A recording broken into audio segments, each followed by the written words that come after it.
This is the Blockchain Real Estate Podcast, sponsored by the Blockchain Real Estate Summit. If you're interested in the intersection of real estate, blockchain technology, AI, and more, you've come to the right place.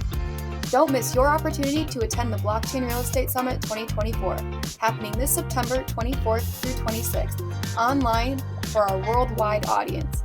Get your tickets at blockchainrealestatesummit.com/registration. Enjoy the show. Hello, everybody. Welcome to the Blockchain Real Estate Summit podcast. I am Michael Flight, your host, and we have some really great guests today. They are old school. They've been doing blockchain. They've been doing ICOs. They were some of the original guys in the, building out this technology. They have a wonderful technology. And one of the things is that since they're in the French-speaking world, sometimes the French-speaking world does not get enough credit for the incredible things that they're doing. So I wanted to bring on François Duchel. Can you pronounce that again? Because I'm sure I didn't do it correctly. François Duchel. François Duchel and Julien Brodeur. And I probably mispronounced that as well, but we're going to have the spellings in the notes and everything else. And these two have co-founded Talium, which again is one of the original blockchain specialists. They've been, doing blockchain since way back. And they also have a product called Talium Assets, which is on talium-assets.com. And that is their real-world assets tokenization platform. But before we get into this, I wanted to remind everybody that the Blockchain Real Estate Summit is September 24th through the 26th, 2024. It's all online. It's 3 days extravaganza. We're going to do European time zone, we're going to do Asian time zone, and we're going to do the Americas time zone. So, and we right now have speakers from 40 different countries. So it's going to be the best of the best, the brightest and the brightest, and the people that are doing the most work. As always, this is not financial advice. This is not legal advice. And nothing in here is accounting advice. You should go and check with your advisors about this. With that, François, why don't you just tell us a little bit about Talium, how you got your start, what the company history is, and where you're going to be going. Okay, well, thank you very much. Pleased to be here. Thank you very much, Michael, for the invitation. So yes, I'm François Duchel, and we have with us Julien Brodeur. We are the two co-founders indeed of Talium. Talium, that's an IT engineering company based in France, but we operate globally, essentially in Europe so far, but globally. We've been around since 2012, specializing in digital transformation projects. So our history is as a systems integrator for Oracle using companies. So we have a background in corporate grade projects, and that's how we got involved with blockchain, because we need to be always at the state of the art of technologies. And back in 2015, when Ethereum came out, we started looking at it, and we realized that it could help. It was a technology helpful to answer some pain points of some customers. And since then, most of our projects have used that technology. So indeed, we are specialized in blockchain projects. And most importantly, for the last 6 years, we've been developing Talium Assets that you mentioned. We are a tech provider, so we do not operate the platform. It's a technology. It's a SaaS platform, which is used as a white label or with its API by either financial intermediaries who onboard investment projects, for example, in the real estate industry, and onboard investors. Okay, and they use the platform as a marketplace, as an investment marketplace, essentially issuance marketplace. But more and more things happen with the secondary market. We'll get back to this. And also we have direct customers, issuers who use the platform also themselves. So you mentioned ICOs, because actually when we started the platform back in 2018, we were totally focused on security tokens. looking at tokenizing financial instruments, so equity, bonds, fund shares. And but as you know, the market was talking about it, but nothing really happened at the time. So we kept on improving the platform, but in between, during that time, we actually did dozens of ICOs. We keep on doing some, which is useful for the platform. Yeah. And one of the cool things is we met in 2020 in Dubai at a conference, and you were also tokenizing container ships, correct? Yes, it's a customer that we still have. It's a customer that builds a container management system and also infrastructure for containers. And indeed, they use a utility token to be able to access the application, etc. Yeah, and that I bring that up not because it has anything directly to do with real estate, but it's like you have real world use cases, and I'm just amazed you guys are like some of the original gangsters in blockchain. You see Ethereum launch and you say, hey, we can use this, and then you start developing products for it. So that's when we met. I'm like, wow, these guys have incredible experience, and the world needs to know a little bit more about what they're doing. So that's why we've got you on here. And as I said, you guys have built out real world use cases from real estate to ICOs to containers. I think you were also doing some things with music royalties. So it's just an incredible, product suite that you've developed here. So I interrupted you. You were going to talk a little bit more about there was a slowdown. I saw it too. STOs were the next greatest thing that haven't come yet. So, and you had to find something else to do in the meantime. Well, pretty much it goes back to what you just said, saying that we actually active in many fields. We have been doing and are doing about 100 tokenization projects in many different fields with 100 very tokenization projects. Wow. Yeah, so very different types of projects, asset classes, etc. And it's all related to why doing ICOs, why doing something else.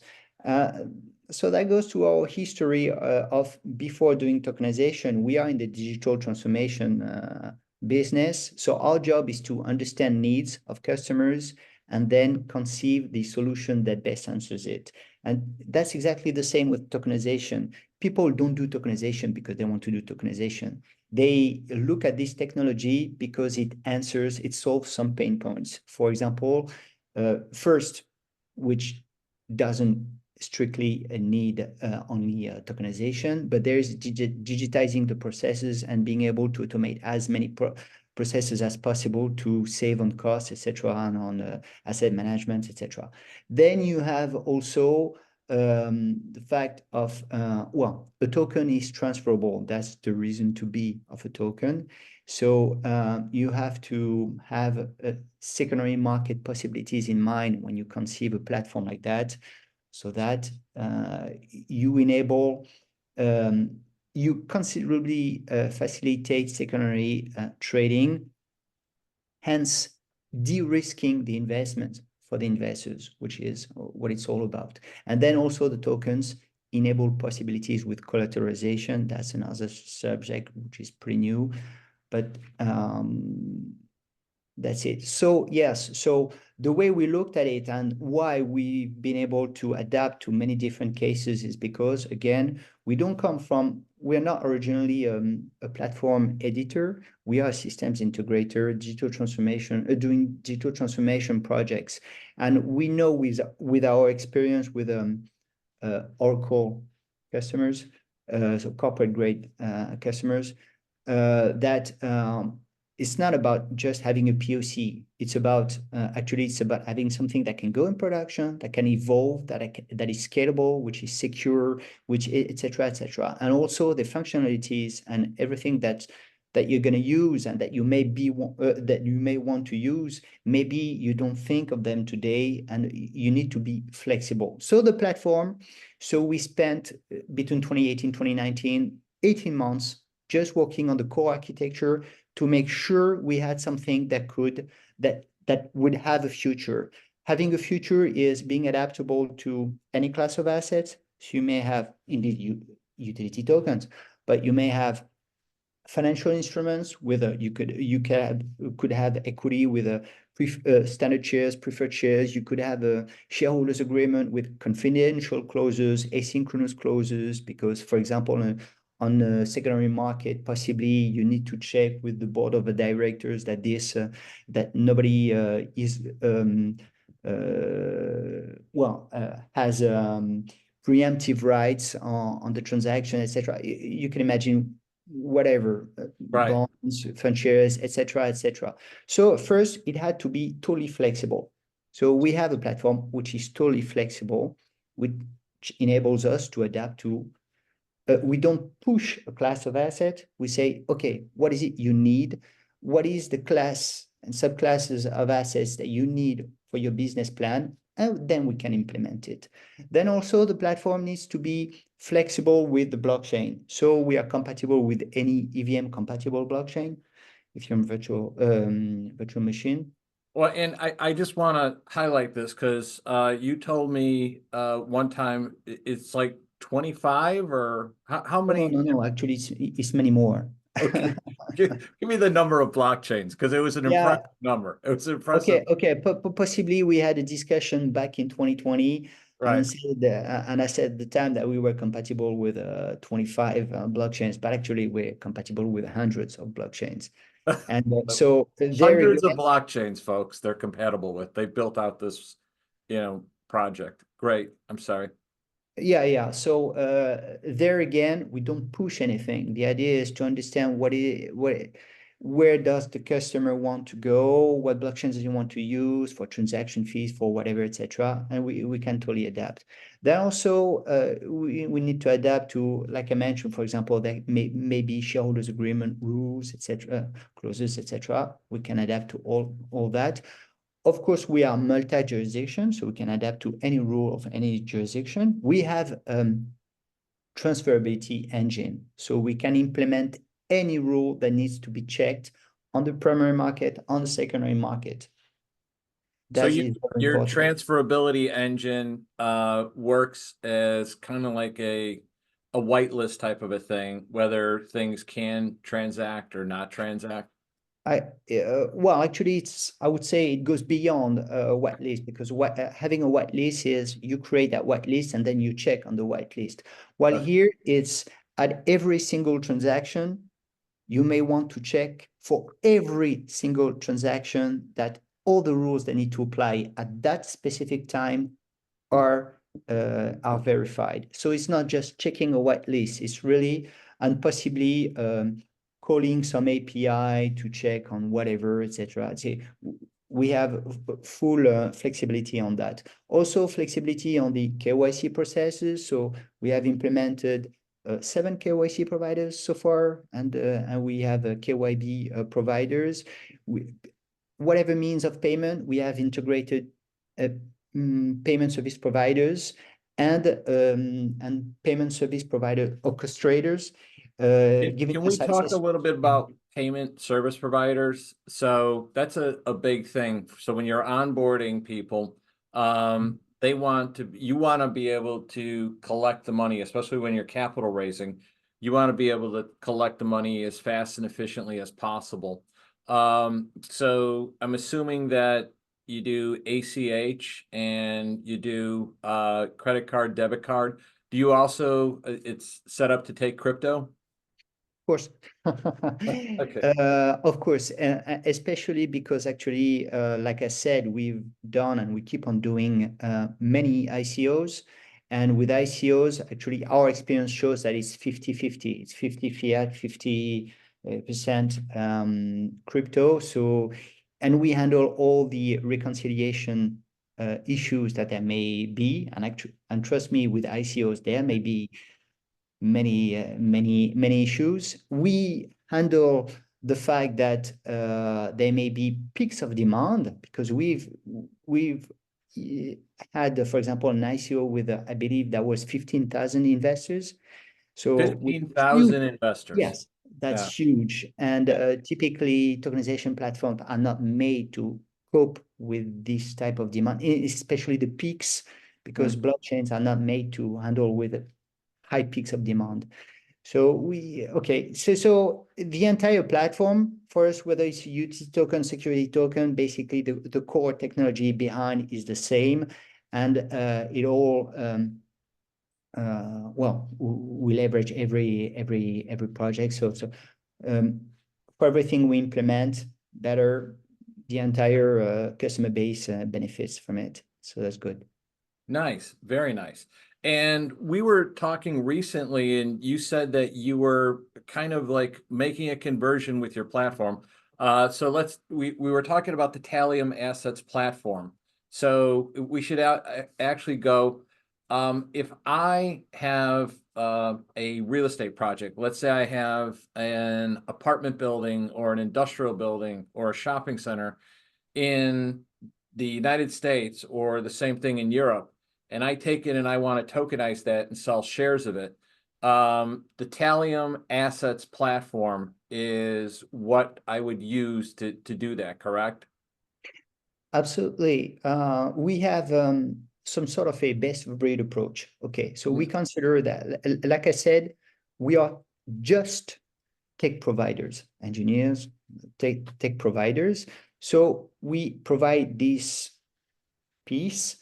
We believe that in really most cases, we check all the boxes that are needed in terms of functionality and technical. Now, customers, the projects need legal counsel. That's not us. They need marketing. That's not us. Whatever advisory beyond the technique. But indeed, take real estate projects, and it's important that indeed that you mentioned them. The reason we're talking now is because indeed, for years, so the platform we've been developing it since 2018, but really the real estate projects, you see a few in the press, and we've had a few over the years, but really it started last year, last summer, slowly, but it's getting there, really. And it makes sense that it came slow, because these platforms are complex. Right. Our platform has required so far over 6,000 engineering days. So this is not something you can do in 2-3 months. It's impossible. So it took time, because there are lots of modules. There's KYC, subscription contracts, etc., etc., etc., etc. But it's getting there. And what we see is there's a real momentum towards tokenizing real estate projects. And indeed, we see different types of projects. Is indeed, you may have the project involving an SPV, which is tokenized with shares of that SPV sold. Okay, you also have bonds. Okay, what we see more is equity so far and fund shares, and question mark on something that we have implemented that so far some customers have thought about it but have not done it, and we'll see in the future. Is we have implemented, we have done the full implementation of RBF project, revenue-based financing, meaning royalties. Okay. Meaning that it's a way for project, for example, in the real estate too, to raise funds without diluting themselves. Right. Nor it's not a debt. Well, it's not a bond. Okay, so we have implemented that. So far, no real estate project has used it, but we see a real momentum with RBF projects in other sectors that we have, and possibly will come back to real estate. Yes. I'm gonna have to talk to you about a vineyard and resort that we're working on down in Uruguay for the revenue-based. Yeah. Okay, that will make sense. Yeah. And so, Yeah. yeah, we are pretty advanced on that. Yes. Okay. All right. So with that, one of the things that you and I have discussed a number of times is how hard it is for non-crypto users to use, the technology to onboard non-crypto users into one of these investments. And so what you were and Julian were saying is that you guys think that you've put together something that's really good, that has a Web 2 based type of feel, and that it's easy to use. So we had asked you to come on and give like a little brief demonstration. Do you think now is the time to go through that to show, a little bit about what your platform does? I think that would be wonderful because I'm just talking. Now people need Yeah. to see. Yeah. Yeah. Yeah. Now we get to hear Julian. Julia? Yeah. Hello, everybody. Can you hear me well? Yes. Okay, good. Yeah, so I will share my screen and I will make you a demonstration of the platform. Can you please authorize me? Yeah. Okay, there you go. Okay.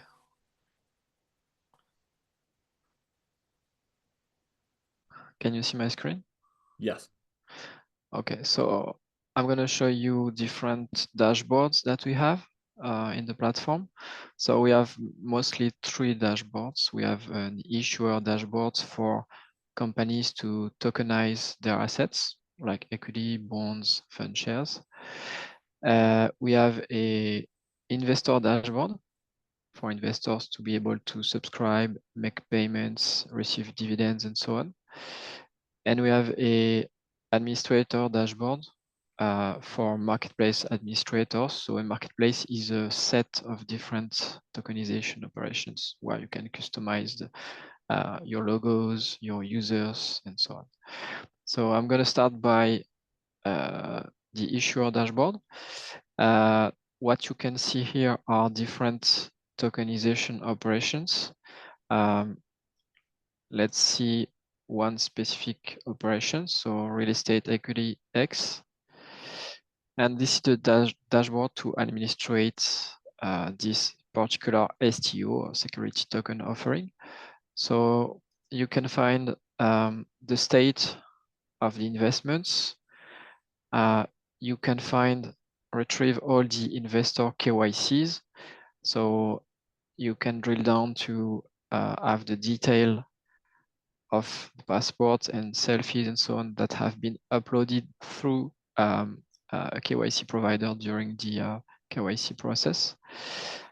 Of course, you have different parameters to set up the STO or ICO, the dates, hard cap, soft cap, tokenomics, subscription parameters like payment delays, the rounds. Usually it's more for ICOs. You can make some operations of the catalog private if you want to restrict visibility for only some investors. And there is the payment parameters where you can reference an IBAN if you're in Europe. So you can have different bank accounts in different currencies. So for each account that you will declare here, it means that you will accept this currency as a payment method. And if you don't have an IBAN, you can also handle Swift code. Of course, you can accept crypto, stablecoins, bitcoins, and so any ERC20 tokens on different networks. So we scan these blockchains, we scan these addresses, and we detect the payments using these addresses. How about Dogecoin? Not yet. Just joking around. It would be easy for us. But so for STO, we would mostly accept stable coins like USDC or EURC, because at least in Europe, the new regulation called MiCA will allow to settle financial instrument acquisition using stablecoins, because there will be no difference between stablecoins and commercial electronic money. And that includes USDT? No, No. because they refuse to comply to these MiCA agreements. Okay, okay. But USDC is fine. And so you can attach different contracts that you want investor to sign during the subscription process. So as many documents as you want, you can upload a new document here in different languages and ask for the investors to sign this document, for example, a purchase agreement, anything else. And you can inject, so that's on the right, the PDF that I just uploaded. And so you can ask the platform to inject everything related to the transaction. So the investor has just to sign at the end. Okay. You can, of course, as a token issuer, you can follow the fundraise. So each line here is a subscription, the date, quantity of tokens, so and the price, sorry, the amount with the settlement currency. So franc Suisse, XPF, USDT. So you can mix crypto and fiat accepted in the operation.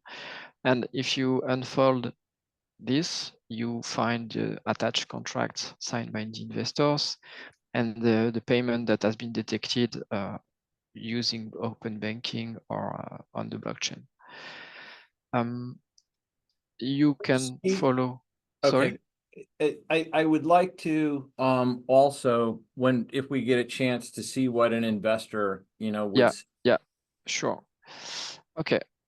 So that was the cap table I just wanted to show.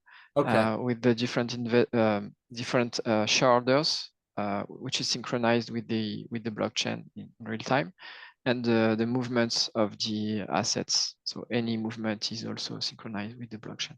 I just want to reiterate what you just said is a sponsor's cap table is synchronized automatically with the blockchain. Yeah. When there is if I subscribe, if I make a subscription on this STO, right. My tokens will be reserved until they are paid, and they will automatically appear in real time on the cap table, but in reserved state.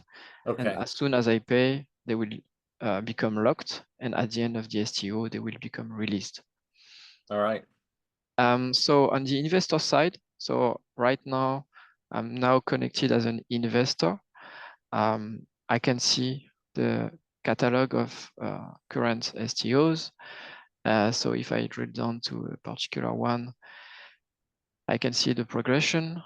I can see descriptions that have been set by the issuer. So as many description as he wants. Maybe this one has more descriptions. Yeah. So you can upload the informations, and this information can stay after the STO because the project can evolve, or the investor want to keep information to get information after the STO is done. So if I want to invest, I just click on buy tokens. I put my name, country. So could be blocked if I am in a restricted country. Could be a natural person, legal person. Then I tell the system how many tokens I want to buy, in which currency I will pay.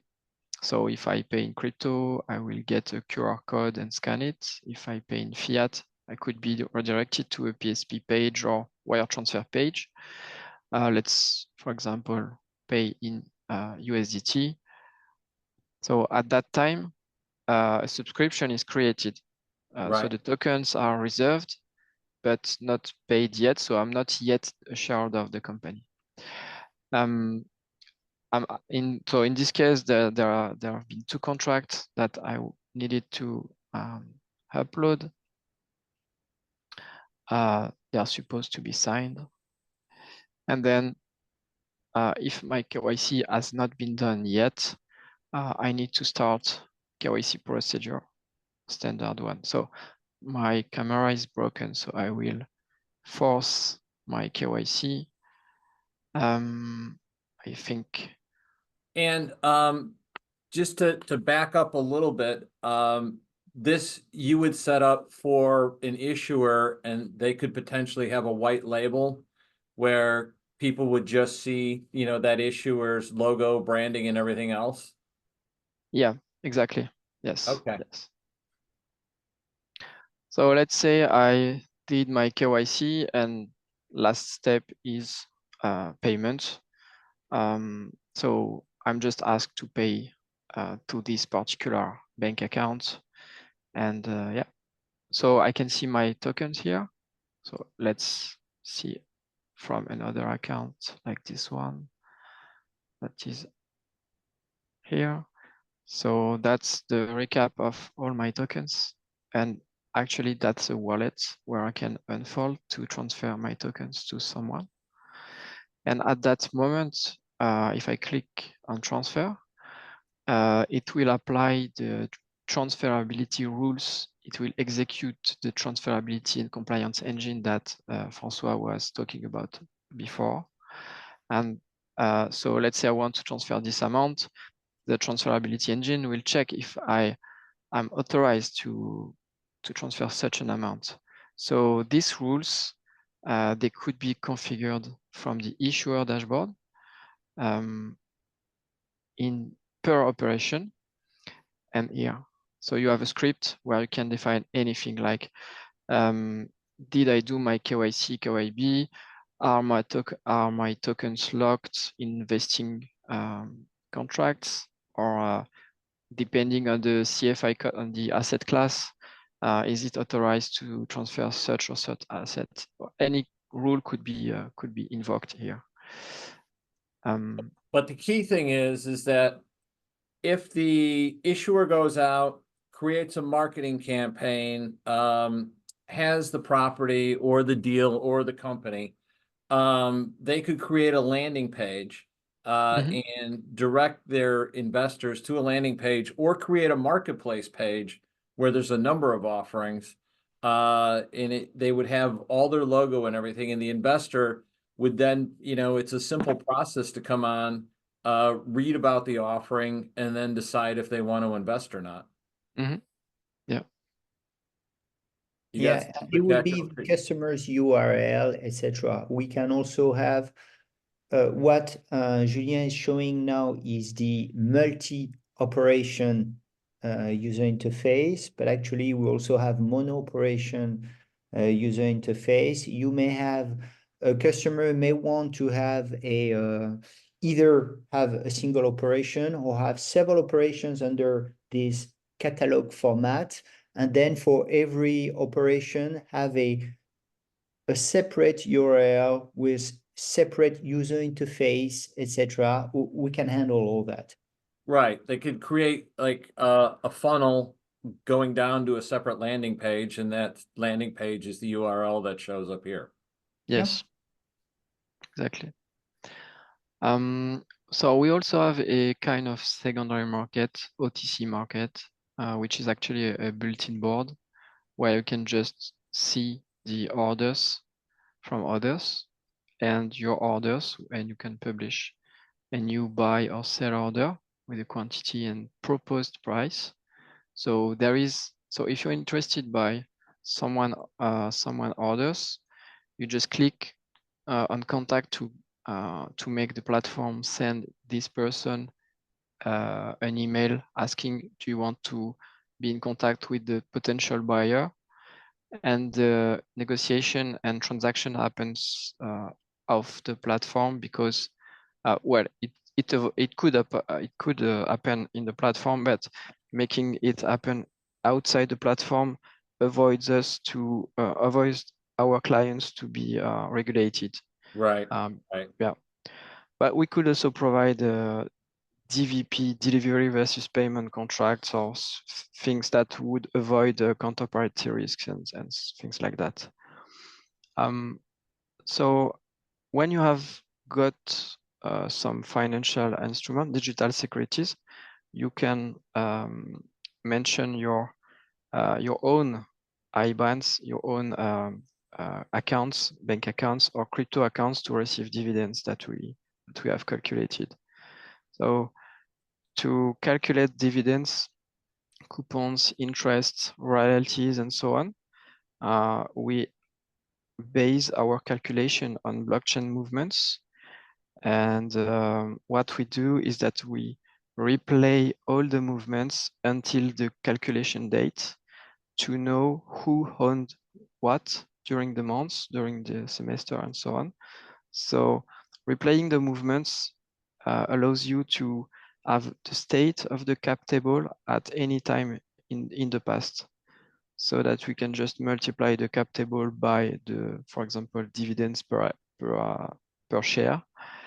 And then that becomes very easy to calculate the revenues. Last, there is an administrator dashboard. So this is all related to white label. So the logos, the terms and conditions that are our clients' terms and conditions, can customize the menus and the user. So we have a role-based access controls with very fine granularity. So with roles, and one role is a set of permissions.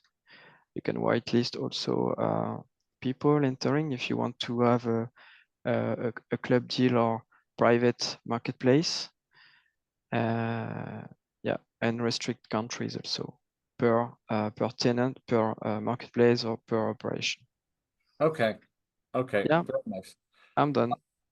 Yeah, perfect. Well, I really appreciate because most of the time most people don't get into the details. They talk about, oh, you know, tokenization and this and that, but you actually don't know you know, everything that you have to do. And as you had said before, Francois, you need to have your marketing campaign. You need to have the asset or the fund set up. You need to have the legal done. And you also need to have, you know, the tax implications or the accounting implications, you know, completed. And then they're ready to list the asset and raise money for it. Yeah, exactly. Ever since the platform was live for the first time back in 2019, we had a roadmap in mind, but actually pretty much almost everything that we've implemented came from customers themselves. So that's why I said the platform is really said to be complete. Right.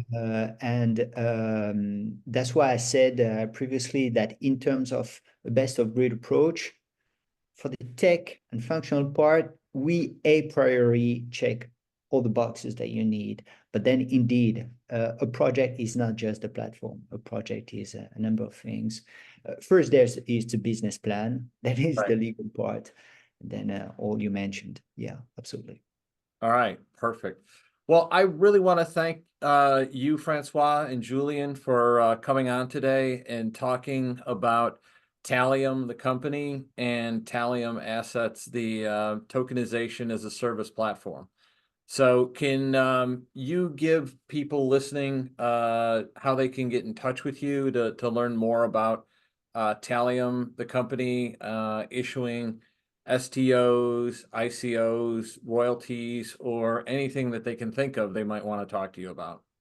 Well, thanks for asking. Different possibilities. Either you go to talium-assets.com and you ask to be contacted, or you ask for your demo, because of course Julien showed a number of things, but you understand that after 6,000 days on the platform, actually there are a number of other features, and that is not just to push the features, but possibly if you like that, do a demo for you and understand what you need, and we'll show you and other things, and hopefully that will match what the people need. So that's one way. Either go on the website, or you can contact us through LinkedIn. Easy to find. I'm actually How do you spell Talium? Because I want to make sure people are getting to the right URL. Talium. Okay. So it's talium-assets.com.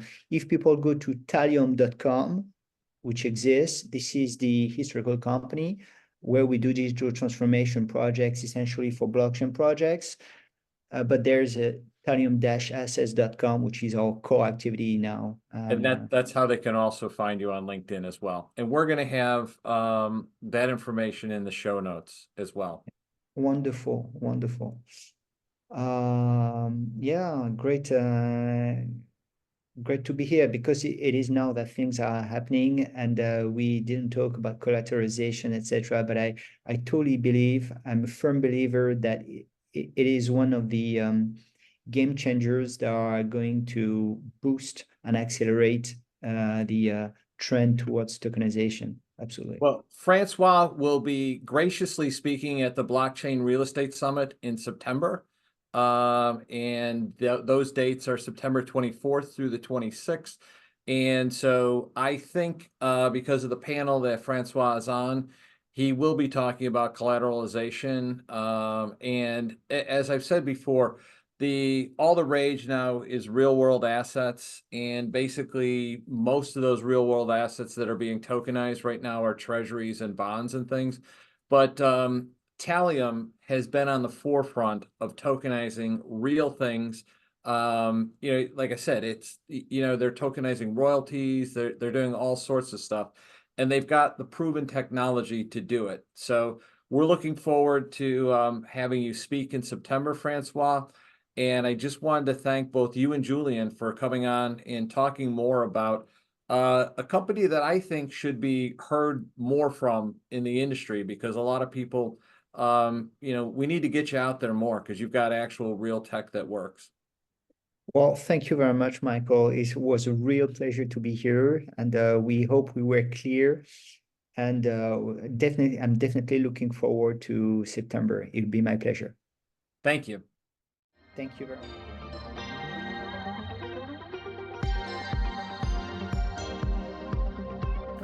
Thank you for listening to the Blockchain Real Estate Podcast, hosted by the Blockchain Real Estate Summit.